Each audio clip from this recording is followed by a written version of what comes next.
Good morning students. We are studying chapter 5 periodic classification of elements, जिसमें हमने अभी तक देख लिया दो साइंटिस्ट जिन्होंने अपने अपने पीरियोडिक टेबल क्लासिफिकेशन करने की कोशिश की एलिमेंट्स को। पहला तो था डुबराइनर्स, फिर आए न्यूलैंड्स, है ना। फिर हमने थोड़ा मेंडलीव्स के बारे में बता दिया था कि मेंडलीव्स ने भी अपना पीरियोडिक टेबल बनाया, ठीक है।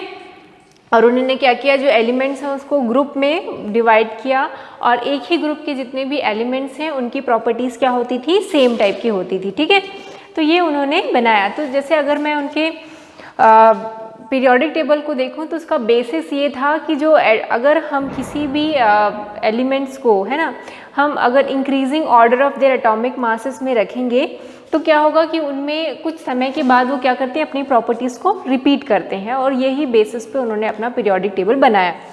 तो जैसे मैंने बताया था कि कुछ उसमें ग्रुप होते थे, जो वर्टिकल कॉलम्स हैं उनको उन्होंने क्या नाम दिया, ग्रुप। और इस तरीके से जो हॉरिजॉन्टल थे उनको उन्होंने क्या नाम दिया था, पीरियड्स। तो कितने ग्रुप थे टोटल, इस तरीके से 8 ग्रुप थे, है ना। और 6 पीरियड थे और उनमें क्या था, कुछ एक एक रो में कहीं कहीं पर आपको देखेंगे कि एक जो पीरियड है उसमें 2 रोज हैं, है ना। जैसे कि आप अपनी बुक अपने पास रखेंगे इसमें, तो मैं जो बताती जा रही हूँ उसको आप यहाँ नोट भी देखते भी जाएंगे कि कहाँ पर है। तो जैसे कि आप देखेंगे सीरीज नंबर 4, उसमें एक ही रो में 2 अलग अलग उसको सब डिवाइड किया गया है, ठीक है। वैसे ही जो एक ही ग्रुप है वो भी 2 पार्ट में सब डिवाइडेड, ए और बी, ठीक है। सो अगर एक ग्रुप है तो एक ग्रुप के 2 सब ग्रुप हैं, ए और बी सब ग्रुप्स, ठीक है। और उसमें इस तरीके से रोज हैं जिसको हम क्या बोलते हैं, पीरियड्स। अब देखो इस रो या पीरियड का बेसिस क्या था, उन्होंने बताया कि अगर ग्रुप 1 के जितने भी एलिमेंट्स हैं तो उनकी जो प्रॉपर्टीज होगी वो एक जैसी होगी। मतलब वो एक टाइप का हाइड्राइड बनाएंगे और एक ही टाइप का ऑक्साइड बनाएंगे, इस टाइप का, ठीक है। तो जैसे पहला एलिमेंट था इसमें हाइड्रोजन, उसके बाद था लिथियम, फिर क्या था, सोडियम, ठीक है। उसके बाद था नेक्स्ट जो रो है उसमें है पोटेशियम और है कॉपर, ठीक है। उसके बाद था आपका रुबिडियम, सिल्वर और आखिरी में था सीसियम और ऑरम, ठीक है। तो ये उसके इस तरीके से बनाया था। तो पहले ग्रुप के सारे एलिमेंट्स के नाम मैंने लिख दिए। तो उन्होंने बोला कि जो ग्रुप 1 के एलिमेंट्स हैं उनके जो हाइड्राइड्स होते हैं, मतलब वो हाइड्रोजन के साथ जब रिएक्ट करते हैं और हाइड्राइड्स बनाते हैं तो उनका फॉर्मूला होता है RH टाइप का। और जब ये ऑक्साइड बनाते हैं तो उनका फॉर्मूला होता है R2O टाइप का। जैसे हाइड्रोजन का ऑक्साइड क्या होता है, H2O, ठीक है। लिथियम का ऑक्साइड होता है Li2O, सोडियम का होता है Ne2O, पोटेशियम का होता है K2O, कॉपर का होता है Cu2O। तो ये जो ग्रुप 1 के एलिमेंट हैं उनके ऑक्साइड का फॉर्मूला होता है R2O टाइप का। और उनके जो हाइड्राइड्स हैं, जैसे लिथियम हाइड्राइड का फॉर्मूला होता है LiH, सोडियम हाइड्राइड का NaH, पोटेशियम हाइड्राइड का KH, ठीक है। तो ग्रुप 1 के एलिमेंट्स हैं उनमें सबका हाइड्राइड का फॉर्मूला RH टाइप का होगा, जहाँ पर R क्या है, उस ग्रुप के एलिमेंट्स, है ना। तो उसी सेम टाइप के हाइड्राइड्स और क्या बनाते हैं, ऑक्साइड बनाते हैं। सिमिलरली जो ग्रुप 2 के एलिमेंट्स आप देखोगे उनके, आप अपनी बुक में देख रहे होगे, यहाँ पर सेकेंड रो में देखना, सेकेंड वाले कॉलम में देखना, सॉरी ये सेकेंड कॉलम में देखना। सेकेंड कॉलम में जो एलिमेंट्स हैं, ठीक है, जो सेकेंड कॉलम के एलिमेंट्स हैं उनके ऑक्साइड का फॉर्मूला होता है RO और उनकी हाइड्राइड का फॉर्मूला होता है RH2 टाइप, ठीक। तो अगर ग्रुप 2 के कौन कौन से एलिमेंट है, बेरियम है, मैग्नीशियम है, ठीक है, बेरिलियम है, मैग्नीशियम है। सो बेरिलियम के ऑक्साइड का फॉर्मूला होगा BeO, मैग्नीशियम का MgO, और अगर इसका हाइड्राइड बनेगा तो क्या बनेगा, BeH2, और अगर इसका बनेगा तो MgH2, ठीक है। सो ग्रुप 1 के एलिमेंट्स हैं वो एक ही टाइप के ऑक्साइड और हाइड्राइड बनाते हैं। ग्रुप 2 के सारे एलिमेंट एक ही टाइप के हाइड्राइड ऑक्साइड बनाते हैं। उस बेसिस पे फिर उन्होंने क्या बनाया था, अपना पीरियोडिक क्लासिफिकेशन किया था, ठीक है। तो समझ में आ गया कि किस तरीके से उन्होंने एटॉमिक अपना पीरियोडिक क्लासिफिकेशन बनाया था। उन्होंने देखा था कि जो एलिमेंट्स हैं वो किस टाइप का हाइड्राइड्स बनाते हैं, किस टाइप का ऑक्साइड बनाते हैं। अगर वो एक ही टाइप के हाइड्राइड ऑक्साइड बनाते हैं उनको एक ही ग्रुप में रख दिया according to their atomic masses, increasing number of atomic masses, उन्होंने उस सारे एलिमेंट्स को अरेंज कर दिया, ठीक। पर इसकी सबसे अच्छी बात ये थी कि उन्होंने क्या किया था, अपना पीरियोडिक टेबल में कुछ कुछ जगह छोड़ दी थी, कहीं कहीं पर गैप था, ठीक है। और उन्होंने बोला कि ये जो गैप है वहाँ पर वो एलिमेंट फिट होंगे जो अभी तक डिस्कवर नहीं हुए हैं। मतलब उन्होंने बोला कि देखना इन फ्यूचर में कुछ ऐसे एलिमेंट डिस्कवर होंगे जिसको हम यहाँ पर रख सकते हैं। तो उन्होंने प्रिडिक्ट किया था पहले से, उन्होंने 3 एलिमेंट ऐसे प्रिडिक्ट कर दिए थे कि ये तीनों एलिमेंट देखना इस हमारे वर्ल्ड में है और आप उसको डिस्कवर कर सकते हो। तो सोचो उनकी प्रोडक्शन पावर कितनी स्ट्रांग थी, है ना। वो बहुत ही इंटेलिजेंट पर्सन रहे होंगे, तभी तो उन्होंने अभी एलिमेंट डिस्कवर ही नहीं हुआ है और उन्होंने उसकी केमिकल प्रॉपर्टीज़ बता दी, उसका एटॉमिक मास बता दिया, सब कुछ बता दिया। He is so genius. ठीक, तो ऐसे कौन से 3 एलिमेंट्स थे जिनकी उन्होंने प्रिडिक्शन की थी। तो एग्ज़ाम में आता भी है ये कि कौन कौन से ऐसे एलिमेंट है जिसकी प्रोडक्शन जो है मेंडलीव्स ने पहले ही कर लिखी थी, उसकी डिस्कवरी होने से पहले ही उसकी प्रोडक्शन कर ली थी। ठीक है, तो ऐसे 3 एलिमेंट है जिसकी उन्होंने प्रिडिक्शन की थी और उन्होंने उसका नाम दिया था, एक का नाम दिया था एका बोरोन, एक का नाम दिया था एका एल्यूमिनियम और थर्ड वाले का नाम दिया था एका सिलिकॉन। ठीक है, उस समय तक बोरोन, एल्यूमिनियम, सिलिकॉन डिस्कवर हो गए थे। उन्होंने बोला कि इन्हीं की प्रॉपर्टी के जैसे ही 3 और एलिमेंट डिस्कवर होंगे, देख लेना। ठीक है, और उन्होंने उसका नाम दिया एका बोरॉन, एका एल्यूमिनियम, एका सिलिकॉन। ठीक है, बाद में ये सारे एलिमेंट डिस्कवर किए, दे पाया गया जो स्कैंडियम करके एक एलिमेंट डिस्कवर हुआ जिसकी प्रॉपर्टी एका बोरॉन से मिलती थी, जो किसने प्रेडिक्ट की थी, मेंडलीव्स ने। वैसे एका एल्यूमिनियम की जो प्रॉपर्टी है वो गैलियम से मिलती है। तो इस तरीके से उन्होंने ये तीनों एलिमेंट को क्या किया था, प्रिडिक्ट किया था कि ये 3 एलिमेंट अभी हम डिस्कवर होंगे और जिनकी प्रॉपर्टी क्या होगी, इस तरीके से होगी, उन्होंने पहले बता दिया। जैसे आपकी बुक में बताया हुआ है एका बोरॉन, एका एल्यूमिनियम की प्रॉपर्टी। ठीक है, सो एका में एल्यूमिनियम की जो प्रॉपर्टी है उसको जो मेंडलीव ने बताया कि जो एका एल्यूमिनियम होगा उसका एटॉमिक मास होगा 68।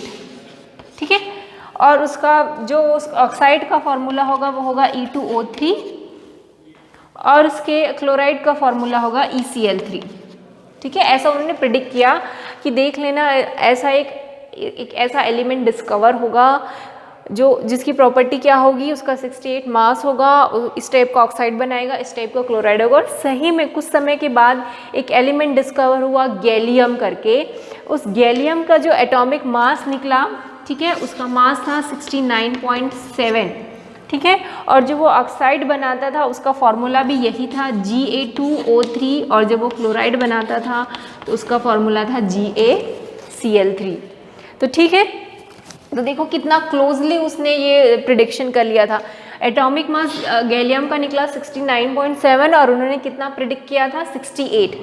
बाकी वो ऑक्साइड भी सेम टाइप का बनाता है और क्लोराइड भी सेम टाइप का बनाता है। तो ये इसी तरीके से उन्हें एका बोरॉन और एका सिलिकॉन की प्रॉपर्टी भी प्रिडिक्ट कर दी थी, जो किससे मिलती है, स्कैंडियम और जर्मेनियम से मिलती है। ठीक है, सो मेंडलीव्स ने क्या किए थे, अपने पीरियोडिक टेबल में कुछ कुछ गैप रख दिए थे ताकि अगर कोई न्यू एलिमेंट डिस्कवर हुआ तो उसको वहाँ पर रख दिया जाए। ठीक, तो ये उसके पहली बहुत बड़ा एडवांटेज था उसके पीरियोडिक टेबल का। ठीक है, जब मेंडलीव्स ने पीरियोडिक टेबल बनाया ना, उस समय जो नोबल गैसेस है ना वो भी डिस्कवर नहीं हुई थी। ठीक है, ना हीलियम, ना नियॉन, ना आर्गन, कुछ भी डिस्कवर नहीं हुआ था। पर जब उनकी डिस्कवरी हुई ना तो उनको भी उनके पीरियोडिक टेबल में ईजिली एडजस्ट कर दिया गया। कोई मतलब पीरियोडिक टेबल में कुछ भी हमको करेक्शन नहीं करना पड़ा, बिना करेक्शन किए हमने नोबल गैसेस को भी उनके पीरियोडिक टेबल में क्या कर दिया गया, उसको अरेंज कर दिया गया। तो ये बहुत बड़ा जो है फ़ायदा था मेंडलीव्स के पीरियोडिक टेबल का। ठीक है, क्या क्या था कि उसमें कुछ गैप्स छोड़ दिए थे ताकि कोई भी नया एलिमेंट आए तो उसको हम डाल सकें। उन्होंने इंक्रीजिंग एटॉमिक मास पे सारे जो एलिमेंट्स हैं उसको अरेंज किया था, अच्छे से क्लासीफाई किया था, जिससे स्टडी इजी हो गई थी। ठीक है, so what are the characteristics और मेरिट्स और या बोले उसको advantage of Mendeleev's periodic table समझ में आ गया ना, कि सबसे पहला तो उन्होंने इंक्रीजिंग एटॉमिक मास पे पूरा अच्छे से क्लासीफाई कर दिया था एलिमेंट्स को ताकि स्टडी आसान हो जाए। दूसरा, उन्होंने कुछ कुछ गैप्स छोड़ दिए थे अपने पीरियोडिक टेबल में ताकि कोई नया एलिमेंट आए तो उसको डाल सकें। जैसे नोबल गैसेस आए तो नोबल गैसेस को भी इजीली जगह मिल गई उनके पीरियोडिक टेबल में। फिर जो था उन्होंने कुछ प्रिडिक्शन किया था, है ना, he has predicted some elements कि भाई ये सारे एलिमेंट्स डिस्कवर होने वाले हैं। So production of new elements, है ना, he has yet to be discovered element, उन्होंने कुछ जो प्रोडक्शन कर दिया था जो अभी डिस्कवर भी नहीं हुए थे उन एलिमेंट्स के बारे में भी डिस्कवरी कर दी थी, प्रिडिक्शन कर दिया था। तो ये उनका बहुत बड़ा एडवांटेज है। पर ऐसा नहीं है कि इसके सिर्फ एडवांटेज ही रहे हैं मेंडलीव्स पीरियोडिक टेबल के, इसके कुछ डिसएडवांटेजेस भी हैं। पहला है पोजीशन ऑफ हाइड्रोजन। अब आप देखोगे उसने हाइड्रोजन को क्या कहाँ रख दिया, मेटल्स के साथ। लिथियम भी मेटल है, सोडियम भी मेटल है, पोटेशियम, कॉपर, रुबीडियम, सिल्वर, ये सारे मेटल हैं। पर हाइड्रोजन मेटल है क्या? नहीं, ये नॉन मेटल है। ठीक है, सो एक नॉन मेटल्स को उन्होंने मेटल्स के साथ रख दिया। तो जो हाइड्रोजन का पोजीशन था ना, it is not clear in the Mendeleev's periodic table. So पहला लिमिटेशन अगर मैं देखूँ मेंडलीव्स का आता है ना एग्जाम में, what is the limitation of the Mendeleev's periodic table. तो पहला लिमिटेशन है पोजीशन ऑफ हाइड्रोजन की, हाइड्रोजन का जो पोजीशन है इट इज़ नॉट करेक्ट। उसको कहाँ रख दिया गया? मेटल्स के साथ, जबकि ये हाइड्रोजन जो है वो मेटल है ही नहीं। तो पहला उसका यही ड्रॉबैक था। दूसरा है पोजीशन ऑफ आइसोटोप्स। अब इसके बारे में समझते हैं भाई ये क्या है पोजीशन ऑफ आइसोटोप्स। तो पहले तो आपको ये पता होना चाहिए कि आइसोटोप्स क्या होते हैं। आइसोटोप्स मतलब एक ही एलिमेंट के एटम्स जिनका एटॉमिक मास अलग अलग होता है। जैसे कि क्लोरीन का क्या क्या आइसोटोप होता है? एक होता है 1735 और एक होता है 1737।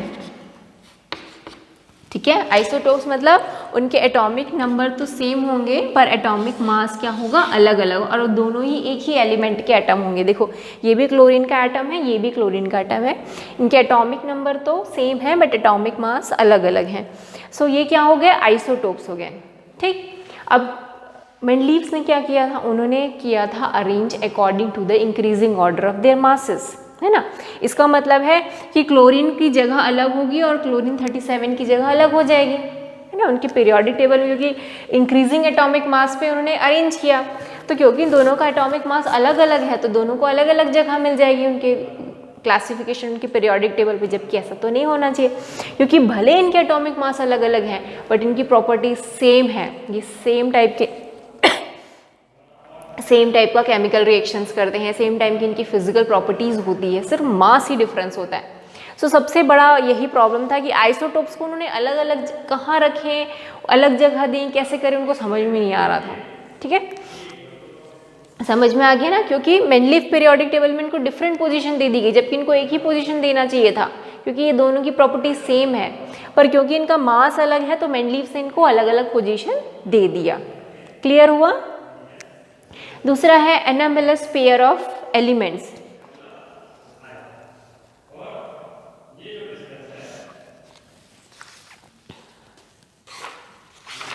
अब ये थर्ड जो लिमिटेशन है, anomalous pair, anomalous pair of elements. ठीक है, एनामेलस पेयर ऑफ एलिमेंट का मतलब क्या समझते हैं? आप देखो इसको, ठीक है, आप फिर से अपनी टेबल 5.4 पे जाइए। 5.4 में आप जाना फोर्थ सीरीज पे, ठीक है, फोर्थ पीरियड्स पे जाइए, फोर्थ पीरियड पे जाना, फोर्थ पीरियड में आखिरी में देखना, ठीक है, फोर्थ पीरियड में देखना, सबसे लास्ट वाले ग्रुप में इस तरीके से लिखा होगा Fe, कोबाल्ट और निकल। ठीक है, Fe का एटॉमिक मास होता है ऑलमोस्ट 56, इसका होता है 58.9, इसका होता है 58.7। ठीक है, सो अब आप देखो क्या किया है मेंडलीव्स ने, increasing order of atomic mass put किया है। मतलब जिसका मास कम है वो पहले आना चाहिए और जिसका मास ज़्यादा है वो बाद में आना चाहिए। यही तो होता है ना इंक्रीजिंग ऑर्डर, मतलब कम वाला पहले और ज़्यादा वाला बाद में। This is the increasing order. ठीक, सो देखो यहाँ पर कोबाल्ट का 58.9 है और निकल का 58.7 है, जबकि निकल बाद में है, कोबाल्ट पहले। होना क्या था, निकल का पहले आना चाहिए था और कोबाल्ट का बाद में आना चाहिए था, है ना। पर यहाँ पर एक एनामेलस बिहेवियर हो गया, इन्होंने कोबाल्ट को पहले रख दिया, निकल को बाद में रख दिया। ठीक है। तो यहाँ पर there is anomalous pair of element, मतलब कोबाल्ट और nickel are anomalous pair of element, कि इन दोनों की प्रॉपर्टी, दोनों का अगर हम एटॉमिक मास का कंपैरिजन करें तो निकल का एटॉमिक मास कम है तो वो पहले आना चाहिए, पर वो बाद में आ रहा है। So this is the third limitation of the Mendeleev's periodic table. ठीक है। उसके बाद है placement of like elements in different groups. अभी मैंने बताया कि एक ग्रुप में एक ही टाइप के एलिमेंट्स रखे हैं जिनकी प्रॉपर्टी सेम है, पर कहीं कहीं पर उन्होंने क्या किया कि जो सेम टाइप के भी एलिमेंट्स हैं जिनकी प्रॉपर्टी सेम है, ठीक है, ऐसे एलिमेंट्स जिनकी प्रॉपर्टी सेम है उनको डिफरेंट ग्रुप में रख दिया। जैसे कि प्लैटिनम एंड गोल्ड। ठीक है, प्लैटिनम और गोल्ड दोनों की प्रॉपर्टी सेम है, दोनों ही नोबल मेटल्स हैं, ज़्यादा रिएक्ट नहीं करते हैं, है ना। तो दोनों को सेम ही ग्रुप में रख देना था, पर दोनों को उन्होंने अलग अलग ग्रुप में रख दिया। अब देखोगे गोल्ड को उन्होंने ग्रुप नंबर 1 में रख दिया है, जबकि उन्होंने प्लैटिनम को ग्रुप नंबर 8 में रखा है। ठीक है, आप देखेंगे तो प्लैटिनम जो है ग्रुप नंबर 8 का मेंबर है और जो गोल्ड है it is the group number 1 का मेंबर। ठीक है, तो जबकि दोनों की प्रॉपर्टी सेम है तो दोनों को सेम ग्रुप में रखना था, उसको अलग अलग ग्रुप में रख दिया। तो ये हो गया उनका फोर्थ लिमिटेशन। फिफ्थ है कॉज ऑफ पीरियोडिसिटी, कि उन्होंने, जैसे मैंने बताया ना कि जो एलिमेंट्स हैं, एक ही ग्रुप के एलिमेंट्स हैं, वो अपनी प्रॉपर्टीज़ को रिपीट कर रहे हैं। ठीक है, तो ये रिपीटेशन क्यों हो रहा है, किस लिए हो रहा है, ये उन्होंने बता नहीं पाए कि पीरियोडिसिटी का रीज़न क्या है। ठीक है, क्लियर हुआ। तो these are the limitation of Mendeleev's law. पहला क्या है कि हाइड्रोजन का पोजीशन उन्होंने कुछ सर्टेन नहीं बताया अच्छे से, उन्होंने हाइड्रोजन को मेटल्स के साथ रख दिया जबकि हाइड्रोजन मेटल है ही नहीं। आइसोटोप की पोजीशन को, है ना, आइसोटोप्स को उन्होंने डिफरेंट जगह दे दी अपने पीरियोडिक टेबल में, जबकि उनको एक ही जगह देनी चाहिए थी क्योंकि उनकी प्रॉपर्टी सेम होती है। एनामलस पेयर ऑफ एलिमेंट, जैसे कि कोबाल्ट और निकल को पहले आना चाहिए, कोबाल्ट को बाद में आना चाहिए, बट ऐसा नहीं हुआ। इसे यहाँ पर एनामलस बिहेवियर आ गया, मतलब डिस्क्रिपेंसी आ गई। फोर्थ मैंने बताया कि सेम एलिमेंट, जो सेम टाइप की प्रॉपर्टीज़ की एलिमेंट हैं उनको अलग अलग ग्रुप में रख दिया। जैसे कि गोल्ड एंड प्लेटिनम, उन दोनों की प्रॉपर्टी सेम है तो दोनों को एक ही ग्रुप में रखना चाहिए था, पर दोनों को अलग अलग ग्रुप में रख दिया। और कॉज ऑफ पीरियोडिसिटी, ये पीरियोडिसिटी मतलब हर थोड़ी देर बाद जो एलिमेंट्स हैं वो अपनी प्रॉपर्टीज़ को रिपीट कर रहे हैं, उस रिपीटेशन का रीज़न क्या है वो नहीं बता पाए। ठीक है, सो ये उनकी 5 लिमिटेशंस थी। इसी वजह से बहुत ज़्यादा केओस हो गया, किसी को समझ नहीं आ रहा था कि भाई इतनी सारी प्रॉब्लम्स हैं, इसको कैसे पूरी किया जाए। तो फिर कुछ साइंटिस्ट है और उन्होंने क्या बनाया, मॉडर्न पीरियोडिक टेबल, जो हम आज तक यूज़ करते हैं, उसको long form of periodic table भी बोलते हैं। ठीक है, अब उस मॉडर्न पीरियोडिक टेबल के बारे में हम अगली क्लास में पढ़ेंगे। अगर इस वीडियो में कोई डाउट हो जस्ट लेट मी नो, और मैंने आपको नोट्स जो है भेज दिया है, आप उसी नोट्स से पढ़ाई करेंगे। ठीक है, क्योंकि इसमें क्वेश्चंस आते हैं थ्योरी क्वेश्चन की what is the advantage of Mendeleev's periodic table, what is the limitation of Mendeleev's periodic table, या कौन कौन से एलिमेंट्स थे जो प्रिडिक्ट किए थे मेंडलीव्स ने, है ना, what are the 3 elements which is predicted by the Mendeleev's. तो क्या क्या था, एका बोरॉन, एका एल्यूमिनियम और एका सिलिकॉन। ठीक है, तो ये इस टाइप के क्वेश्चंस आते हैं इस चैप्टर से, थ्योरी क्वेश्चंस। ठीक है, ये चैप्टर पूरा थ्योरी है और बहुत इंपॉर्टेंट है। इस चैप्टर से 2 नंबर 3 नंबर इवन 5 नंबर के क्वेश्चन भी इससे आते हैं, तो बहुत इंपॉर्टेंट है, तो बहुत ध्यान से पढ़ेंगे। और कोई डाउट हो तो just let me know. Okay, thank you.